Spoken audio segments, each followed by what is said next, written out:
Welcome to Business Live. I'm Mark Croskery. In BL tonight, first up, we got tobacco marketing and distribution company Carreras Limited making an appointment here. That's Mr. Bjorn Spence as Deputy Company Secretary and authorized official of the company, effective October 15th, 2020. Next up, we got major general insurance company here. That's General Accident Insurance declaring a dividend, and it's a good one. Board of Directors, the meeting was held just the other day, November 18th, 2020.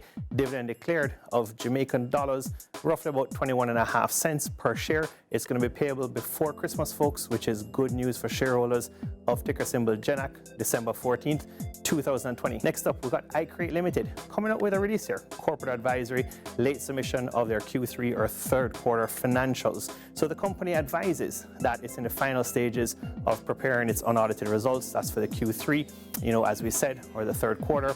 It does say, the reason for the delay is because of the pandemic, COVID, creating some issues there with its staff. But the bottom line is that it's making, all that it can do, and it's going to get these results out, closer to the end of November. The results were due actually November 14th, 2020. Now, in big news, Stanley Motta, a company, located down there at 58 Half-a-Tree Road, has a rental income play, real estate play with some BPOs, etc.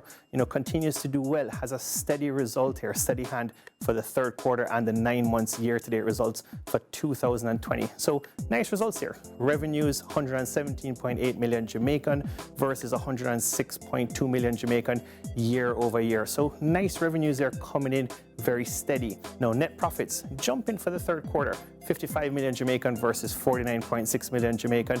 And when you look at the balance sheet, folks, strong current ratio, debt to equity improving, all the right signs that you want to see as a shareholder.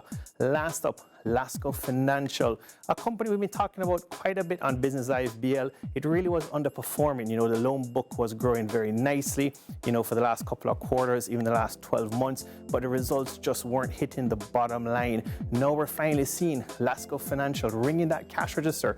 Big quarter, September 2020, Lasco Financial finally coming home. So much lower selling and promotional expenses. We don't know the exact reason for that, and keeping revenues fairly close or consistent. Profits flying here. Net profits for the quarter, 135.9 million Jamaican or 10.7 cents per share. Huge turnaround compared to a loss of 16.3 million Jamaican a year earlier. So huge turnaround by Lasco Financial. Now, the 6 months, the profits are still lower, but we're going to draw a line and say, let's hope that this strong second quarter continues. Now, the loan book, shrank overall by a billion Jamaican year over year to around 1.6 billion. But we saw that with most microfinance companies, planning for COVID or during COVID, really pull back, didn't issue too much loans. We saw a release recently by Lasco Financial saying that they're, getting loans back out there in the marketplace. We'll see what the next quarter looks like. But this is what shareholders, market analysts expect of Lasco Financial.